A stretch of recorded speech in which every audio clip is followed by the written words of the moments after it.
Hey everyone, Kyle once again, and welcome back to the next movie review, which I'll still continue to do for animes. I will still do for the month of anime June though / birthday month. But like I said, I do want to keep a couple of regular movie reviews in. So now reviewing the next one, we'll be doing, which just came out this year, and I mean. Have all the ones I've seen, probably this is better than most of the ones I've seen. But it was not great at all either, though. Sad to say. So I'll be with, and it's the new Marvel film, which is it's the third one, and now this of Ant-Man and the Wasp: Quantumania, which came out earlier this year in February, and maybe this will be a review / rant, maybe. I mean, I will still say this. I'll probably say I did like this better than a lot of the recent Marvel films. I mean, it's a hell of a lot better than Eternals, or Shang-Chi, or Iron Man 3, or Thor the Dark World. A lot better than Doctor Strange 2, or Thor Love and Thunder. It's pretty much our probably I like this a lot better than also pretty much all the recent Marvel films I've seen for the past couple of years. And I will say though, I think I like this better than the second one. The first I like the first Ant-Man. I like the first Ant-Man. The second one, Ant-Man and the Wasp, it was kind of forgettable, I would say. But I think I did like this better than the second one. So I guess you can kind of say a positive thing. I did like some of the recent Marvel more than the recent Marvel films. I mean, but the problem is, I think, because this film, after all the build up, right? For Kang the Conqueror, right? When they build him up in the TV show of Loki, the character Jonathan Majors as He Who Remains, right? That builds to that character, leading to teasing Kang the Conqueror, right, and put him in here, right.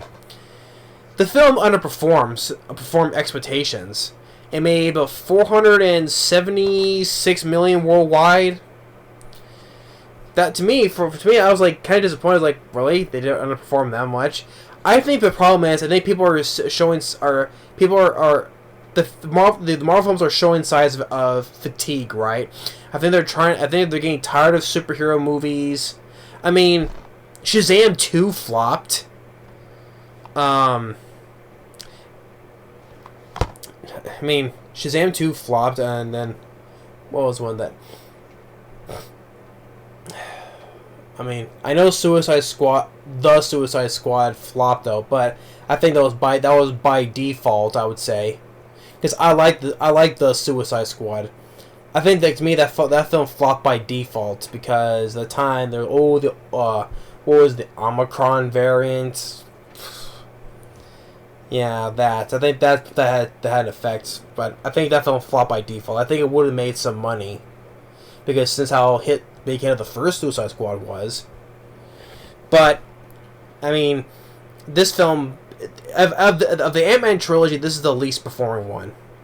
I mean, I think people are just getting tired of superhero movies. You have we had, let's see here, with this movie, then Shazam, and then anything came out in April? No. Then Guardians 3, and then June we got the Flash, and then August we got Blue Beetle. November, the Marvels. Six superhero films coming out. Jeez, I think people are just getting tired of superhero films. I know Guardians of the Galaxy Volume 3 made more money than this film did. But Ant-Man 3 for short. I think one thing I would say that the tone was inconsistent. I know the two Ant-Man films were more comedy though, but given the setting of this film and the tone it was going for, I think they're trying to make it comedic as well. But I think the tone was inconsistent with this film. It was trying to be serious, but because you're dealing with a much bigger threat. But the thing the tone was inconsistent. The comedy was inconsistent with this movie. I mean, okay, Paul Rudd. I still think he was still good as Ant-Man. I mean, and then Evangeline Lilly. I thought she was still fine as Hope. Michael Douglas. I still like as Hank Pym. Michelle Pfeiffer. I thought she was still fine as Janet. Kathryn Newton, which she replaced the older daughter of Cassie, who was in Avengers Endgame. She was recast and played by Kathryn Newton, who was starring Freaky from 2020, which I liked her in that movie. And then she was also what's her name from Pokemon Detective Pikachu, and she was also in the 4th Paranormal Activity film. It's been that long, Paranormal Activity 4. But she was recast, and she plays Scott Lang's daughter Cassie. At first, I think she was very, bitchy, I would say, right? But I think she kind of learned her lesson at the end of the movie. And so, I mean, okay, this opens up, that Scott Lang, he wrote a book about his experience, like, what was it, after the blip, the snap, and how he became from an ex-con, a divorced ex-con, and becoming a Avenger, right? And then you have the theme, Welcome Back, Kotter, from the old TV show that started a very young John Travolta. Welcome back, Kotter. When he's going to a coffee shop, a guy saying, hey, thank you, Spider-Man, instead of Ant-Man. You have a cameo appearance from Randall Park, who plays Agent Wu from the previous Ant-Man movie, which he also appeared in WandaVision as well. Randall Park from Fresh Off the Boat. He plays Agent Wu. He only cameos in one scene where he's talking with, or taking pictures with Scott Lang at a table. And so, and his daughter was in jail. She gets out, And then when they go back to Hank's house, back in his little lab. Now all of a sudden, his daughter is kind of smart as he is. She builds this little thing, to a satellite for deep space, but Quanta. And then this worries Janet, Michelle Pfeiffer, to turn it off, and something goes wrong. They end up getting sucked into the quantum realm, and they get separated. It's Scott and his daughter. Then Hope is with her parents, and this was more about Michelle Pfeiffer's movie, where I feel it was more her movie than Scott Lang's movie. Because they want to give more of a backstory of what happened to her during her time in the quantum realm. Like, they didn't explain much how when she came back, so they wanted to explore more what happened with her time in the quantum realm. So she kind of knew some people, and they go and see an old ally of hers from back then, played by Bill Murray. Yeah, when I first heard that Bill Murray was going to be in this, I'm like, really? Bill Murray in a Marvel movie? Because I know that they said that he doesn't do franchises like this, though, but I guess with a little coaxing he agreed to it, though. I'm like Bill Murray in a Marvel movie? I'm like, wow. But he was a guy who was like an old ally of Janet, though, but ends up being a turncoat because he is actually working with Kang, and he's like, well, why? We fought against him for years. And then Bill Murray's saying, well, he can be a little persuasive, pretty persuasive. And then there's this creature that, like, one of the creatures, like, Bill Murray swallows, and another one that Michael Douglas makes bigger and then attacks Bill Murray. You don't see Bill Murray die. I mean, you see him he gets grabbed by the creature, but you don't see him die, though, or him getting swallowed. So I don't know what happened with Bill Murray. I mean, you see him getting, like, he's like this, he's being grabbed by the tentacles. We see him getting like this around, but you don't see him get swallowed or anything. So I don't know if he died or not. And then we get met. And then Scott and Cassie they get met by these other people. You know, they're rebels basically, fighting against Kang. This woman who kind of like leads the rebels, and another guy who can is telepathy, can read minds, right? And you get this little slimy thing. I forget the thing's name. He keeps talking about freaking holes. That's one thing how it's so inconsistent, especially inconsistent, but it ends up being the joke's not being funny. Like this one slime thing, he keeps talking about holes.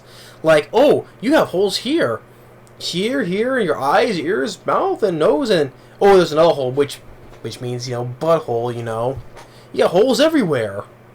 I don't have any holes.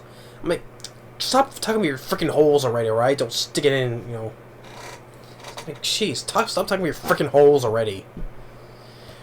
And then they get attacked by by Modoc. Mechanicalized organism designed only for killing. Which they make a joke, oh, but it should have been Modoc, because only for killing, right? It should have put an F in there. And once again, it's played by Corey Stoll, which turns out Modoc is actually Darren Cross, that Corey Stoll played from the first Ant-Man. When he was a Yellow Jacket, and when Scott went subatomic to disable him right into his suit, and he ends up being shrunk and just crunched up and shrunk, right? So I guess he got so crunched like that, he became Modoc. Yes, and everyone was making fun of how he looks like with his face, right? Yes, I want to say, yes, Modoc, he was a joke in this. They treated Modoc like a freaking joke. I do agree with that. Yes, and people make fun of the Corey Stoll's face, as Modoc. Yeah, it kind of does look weird when it's in a live-action version rather than be... Speaking of, where is it? I don't know if you can see it right here, but on my shirt here. Where is he? There he is, right here. You can see him right here, I have it on my shirt right here. We're going to point out right here.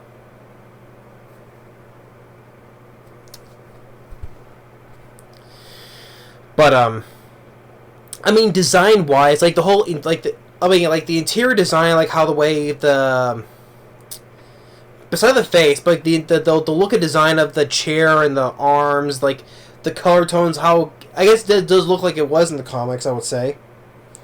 Like, the headband and the golden chair with the purple arms and legs, right? That part, I would say, was on spot with the comic, the comic counterpart, besides without the hair, though, because Modoc had hair, though, but still. But yeah, but discuss surprise. Oh, it's Darren. Oh, I go by Modoc now.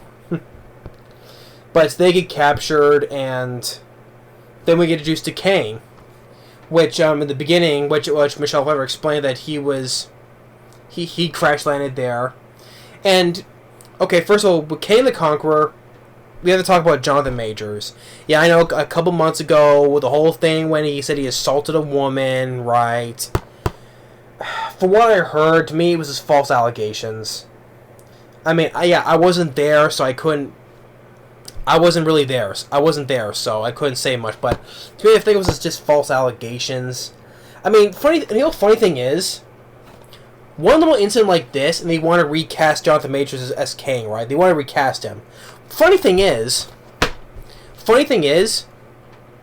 they want to one little incident, and they want to recast Jonathan Majors, but they don't want to recast Ezra Miller for the Flash, because first of all, fuck Ezra Miller. Okay, I never liked him as a Flash anyway.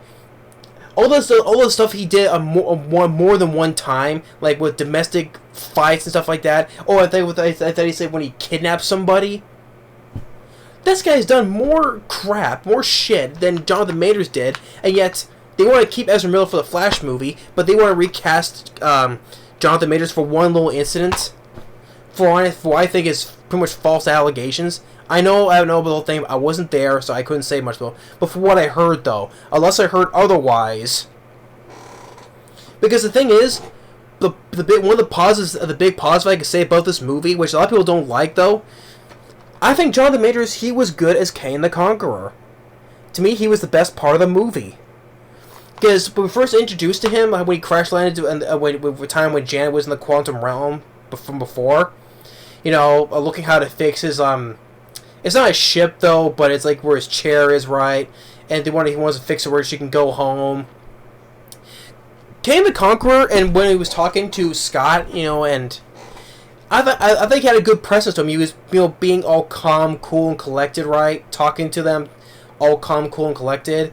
But at the same time, behind that calmness and coolness, right? He's like, don't mess. Basically, just don't mess with me. Basically, I mean, his way he handled with Modoc, he was just like, without saying words, he was like this with his hands, push him back. And then, but the whole thing, because when the time back in the flashback when he was with Janet, right, and by the time they fixed that, forget the little yellow sphere thing, though, they did that was supposed to power up his a core. I think it was called the core, right? And when by the time he fixed it, and she was ready to take her home, right, but she saw, like, she touched his ship. I think it's not a ship though, but his chair, I would say. She saw what was in his mind, what the things that he did in the past, right? Destroyed several worlds, he destroyed several realities, timelines, and so she made the core expand, and since then he's been trapped there ever since. But Jonathan Majors, I think he did a good job as Kang the Conqueror, because they built for the Phase 5 and onwards. They build him up. They picked Kang the Conqueror to be the next Thanos, because they're setting him up for the next 2 Avengers films, like the Kang Dynasty and the Secret Wars, and also but from the ending credits too, leading to the season 2 of Loki, because skipping to the end credits, right? We see Tom Hiddleston as Loki, and we see Owen Wilson as Mobius.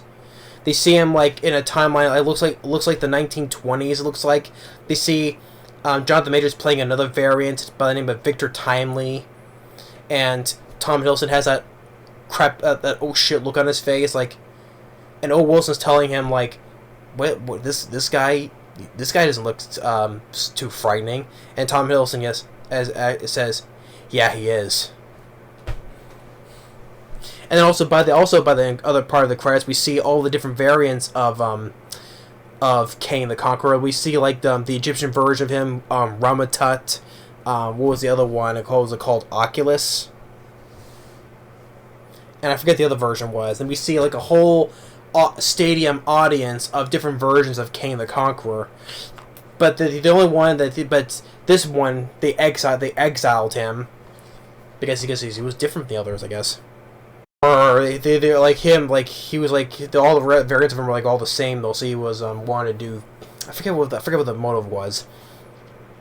But the funny thing is, they seem by the end of that movie, all especially the 3 main variants like Ramatut and Oculus and the other one, they kind of seemed very laid back, or they were like concerned how Scott and the others, how they killed a version of themselves. They're like so concerned. I'm like, you exiled him, but yet you're concerned. You're kind of mad that they defeated him. I don't know. But the point is, I think Jonathan Majors, he did a good job as Kang the Conqueror. And now that after one that little incident, they want to recast him now. Yeah, but Ezra Miller, he did so much crap than he did, and yet they want to keep him for this Flash movie. Yeah, I think Jonathan Majors is much better than Ezra Miller. I'm sorry. Yeah, I know this upcoming Flash film. I know a lot of people are so praising it. The thing is, though, people are going to see it basically for Michael Keaton's Batman from Tim Burton. No one doesn't give a shit about Ezra Miller. To me, he sucked as a Flash. To me, when I first saw him in Justice League, he was annoying. He was irritating. Just when he was going slow mo and Superman was looking at him slow mo, and he was like, that dumb look on his face. Oh, jeez, he irritated me. Or that stupid incident on the Snyder cut, right? When he was saving a woman in traffic in slow mo, right? And with a freaking hot dog, I thought he was gonna put the hot dog in her mouth. I hate that Flash. He was so annoying, irritating me.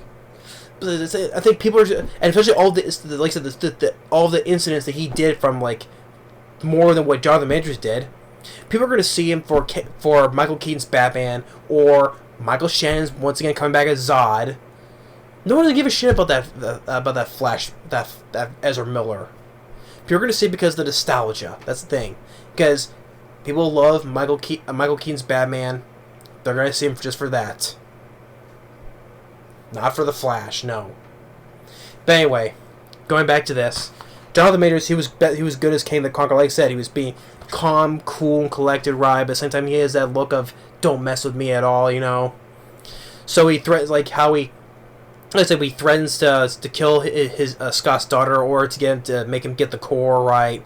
So he shrinks down, and then we see all these different versions of Scott, right? And we see one of them in a Baskin-Robbins outfit because, remember the first movie, because he tried to work at Baskin-Robbins. And you have that same guy who worked at, who fired him from Baskin-Robbins. He has a little appearance in the beginning of the movie. He was shaking hands with him, employee of the century. But we see him in all these versions of him. One of them is in a Baskin-Robbins outfit. So he climbs all top of the other versions of him, and with the help of Hope, they get the core. Janet tells him you can't trust him, but eventually Kang gets the core anyway, and then Michael Douglas has all the bigger ants. All this because his ants fall into the quantum realm. I guess within that time when they were falling, right? I guess the ants got smarter and they grew bigger, and Kang kidnaps a Janet, and he makes the announcement to his armies to get ready for pretty much like what the tagline says, you know, witness the beginning of a new dynasty, basically. But the rebels, Cassie helps the woman who's the leader of the rebels, gets her out, and then all the rebels attack, and then one guy, not only the blobby guy, talk about the holes. No, there's this one guy we saw in the trailer which I thought his head was like a flashlight, but he can like zap things though. But I was calling him flashlight head because that's what my initial thought when I first saw him in the teaser. He has like a head like a flashlight, and Scott makes himself big, try to disable the force field around Kang's place, and then. They disable they destroy the force field, and Cassie, she makes herself big, and when she tells Modoc, because when Modoc gets defeated, right? Well, not defeated entirely, but it's like, what am I supposed to do? You know, look at me. And Cassie goes and tells him, well, don't act like a dick anymore. Then basically, that's what she tells him. Don't act like a dick anymore.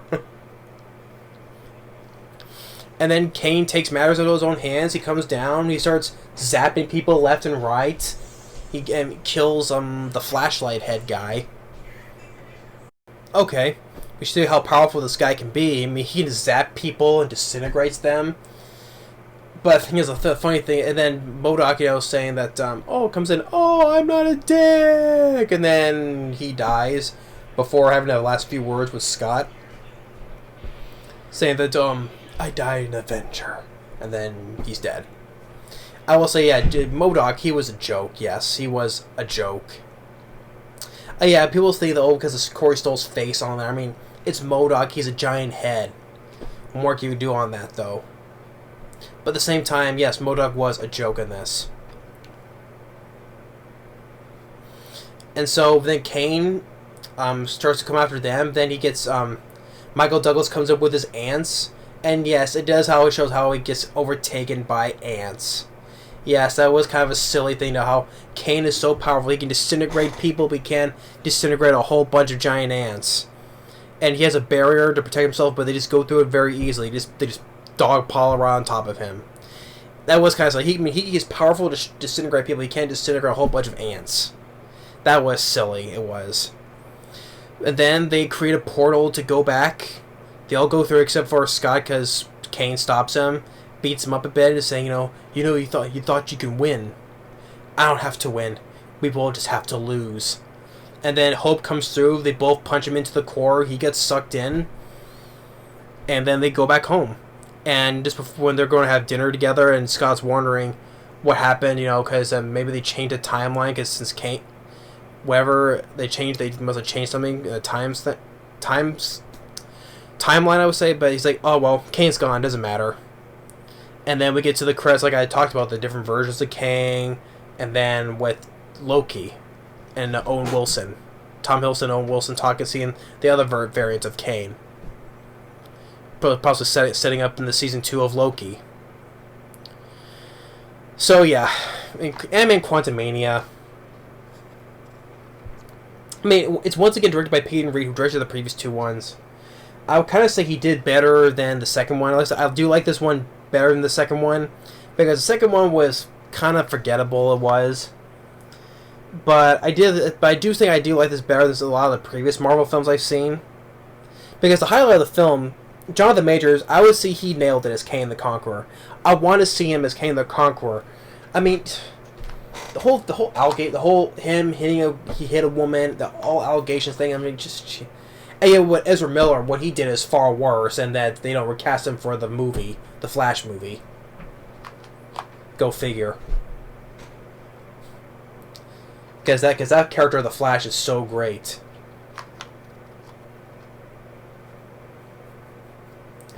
To me, I mean, I want to see. Like I said, unless I hear otherwise, to me, it's just false allegations. Unless I hear otherwise. Before I heard the time, it was false allegations. Because hopefully they'll keep him as Kane. Give him a chance, okay? If they did give him, if the whole thing was false, just keep him cheese, Or even some people were looking into maybe the guy who played High Evolutionary. If Jonathan Majors doesn't come back as Kane, I heard something that we're gonna use the same guy who played High Evolutionary from Guardians 3. Yeah, that's because I saw Guardians 3, and that guy who played the High Evolutionary, because me and my brother saw it, and he was good as High Evolutionary. If Jonathan Majors would be recast, though, I would rather pick that guy, because he can be like a different version of Kang. Who knows? But I mean everything. I mean, the film was. How long was this? It was 2 hours and 5 minutes minus end credits, though, but. It was slow in parts, though. It just felt more of Janet's movie more than Scott's movie. The tone was inconsistent, especially the comedy was inconsistent with the tone of the movie it was going for. It did drag on. It did get kind of slow. But the cast, though, Paul Rudd, I still think he still was fine as Scott Lang. Michael Douglas, I still liked him as Hank Pym. Same with Michelle Pfeiffer. Evangeline Lilly as Hope. I thought she still was fine as well. Kathryn Newton as Cassie. Yeah, she was very bratty and bitchy, though. But I think she learned her lesson by the end of this movie. I think it did.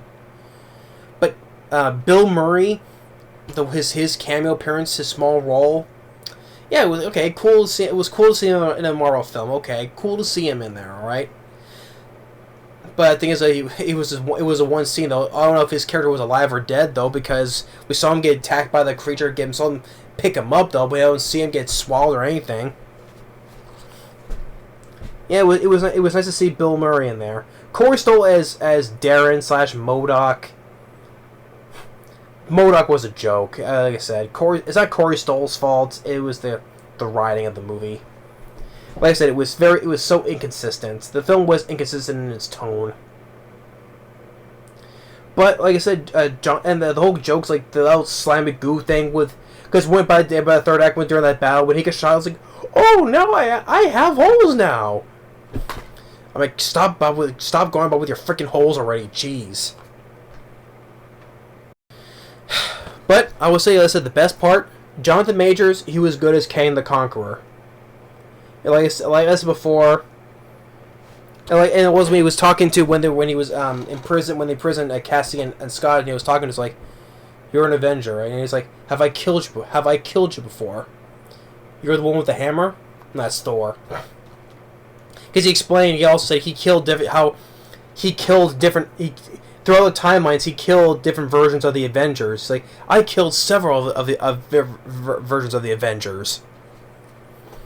Okay, just show what kind of a bigger threat he is, because he can go through timelines, and he said he did kill different versions of the Avengers. And he said it's Skyline's like, have I killed you before? So yeah, they showed what much a threat he would have been, you know.